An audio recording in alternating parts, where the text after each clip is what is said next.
السلام علیکم ناظرین، آپ دیکھ رہے ہیں ہمارا یوٹیوب چینل اور جانیں، جس میں آپ کو دنیا کی عظیم شخصیات و واقعات کے بارے میں بتایا جائے گا۔ تو چلیں آج کی اس عظیم شخصیت کے بارے میں جانتے ہیں۔ بانی پاکستان قائد اعظم محمد علی جناح کی ہمشیرہ، تحریک پاکستان میں کلیدی اور فیصلہ کن کردار ادا کرنے والی مادر ملت محترمہ فاطمہ جناح، جن کو تحریک آزادی میں ان کے اہم کردار کے باعث مادر ملت کا خطاب ملا۔ محترمہ فاطمہ جناح قائد اعظم محمد علی جناح کی سب سے چھوٹی اور لاڈلی بہن تھیں۔ محترمہ فاطمہ جناح 31 جولائی 1893 کو کراچی میں پیدا ہوئیں۔ اس وقت قائد اعظم لندن میں تعلیم حاصل کر رہے تھے۔ فاطمہ جناح کی عمر جب محض 2 سال ہوئی تو آپ کی والدہ کا انتقال ہو گیا۔ 17 اپریل 1902 کو آپ کے والد پونجا جناح بھی وفات پا گئے۔ والد کی وفات کے بعد بڑے بھائی محمد علی جناح نے گھر کی تمام ذمہ داریاں سنبھال لی۔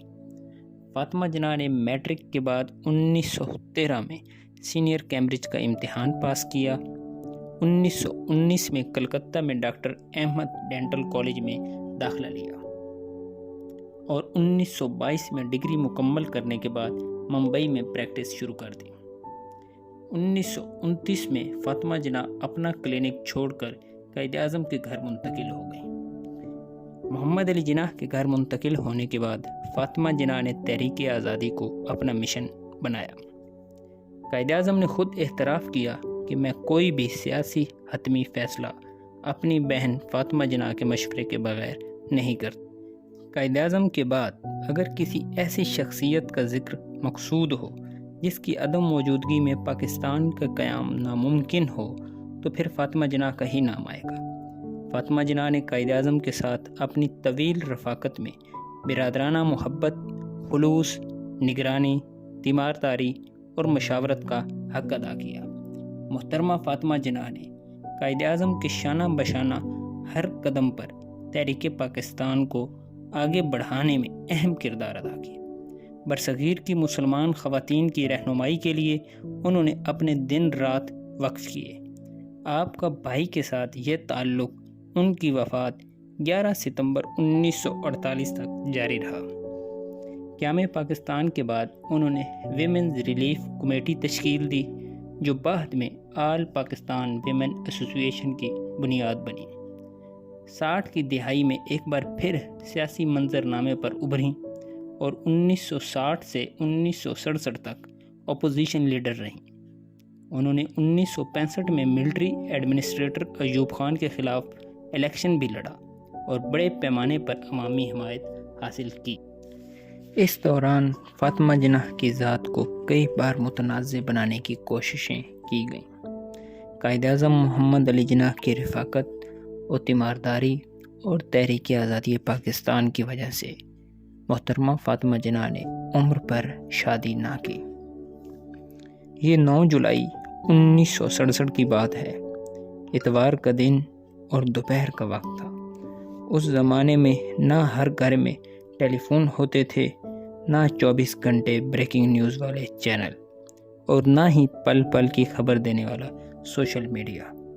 مگر دوپہر ڈھلتے ڈھلتے یہ خبر پورے پاکستان میں پھیل چکی تھی کہ محترمہ فاطمہ جناح انتقال کر گئیں۔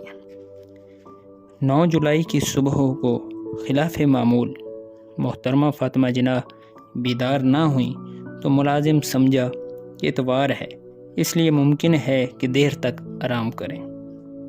10 بجے تک بھی محترمہ بیدار نہ ہوئیں۔ دروازہ کھٹکھٹانے کا بھی کوئی نتیجہ نہ نکلا تو ملازم ان کی ہمسائی بیگم غلام حسین ہدایت اللہ کے پاس گیا اور انہیں صورتحال بتائی۔ وہ فوراً قصر فاطمہ پہنچیں۔ جب دروازہ کسی طرح نہ کھلا تو ایک روایت کے مطابق اسے توڑ کر اور دوسری روایت کے مطابق کسی اور چابی کی مدد سے اسے کھول کر اندر پہنچا گیا، جہاں بستر پر محترمہ فاطمہ کی لاش پڑی تھی۔ بیگم ہدایت اللہ اپنے گھر واپس گئیں، جہاں سے انہوں نے فون کر کے ڈاکٹر کرنل جعفر اور کرنل شاہ کو بلایا۔ دونوں ڈاکٹروں نے محترمہ فاطمہ جناح کی موت کی تصدیق کی اور کہا کہ موت قدرتی طور پر واقع ہوئی ہے اور بڑھاپے کی بنا پر ان کی گردن پر جھریوں کے نشان تھے۔ یہ غلط ہے کہ ان کی گردن پر گلا گھونٹے جانے کا کوئی نشان تھا۔ حالانکہ غسل دینے والی خواتین نے ان کے جسم پر تشدد کے نشانات کی بھی تصدیق کی۔ محترمہ فاطمہ جناح کی پہلی نماز جنازہ اہل تشیع مکتبہ فکر کے مولانا ابن حسن نے اور دوسری نماز جنازہ پولو گراؤنڈ میں اہل سنت مکتبہ فکر کے مفتی محمد شفیع نے پڑھائی۔ جنازے میں تقریباً 5 لاکھ افراد شریک ہوئے۔ اپنی طویل جدوجہد میں پاکستان کے لیے سب کچھ قربان کر دینے والی فاطمہ جناح کا مزار قائد اعظم کے مزار کے احاطے میں ہے۔ مادر ملت محترمہ فاطمہ جناح کو ان کی سول خدمات اور تحریک پاکستان میں ان کے اہم اور متحرک کردار کے باعث نیشنل ہیرو کا درجہ حاصل ہے۔ ان کے ایوب خان کے ساتھ الیکشن اور ان کی وفات پر ہم الگ سے تفصیلاً ویڈیو بنائیں گے۔ تو آج کے لیے اتنا ہی تھا، تو جلد ہی ملتے ہیں کسی نئی شخصیت کا تعارف لے کر۔ تب تک کے لیے اللہ حافظ۔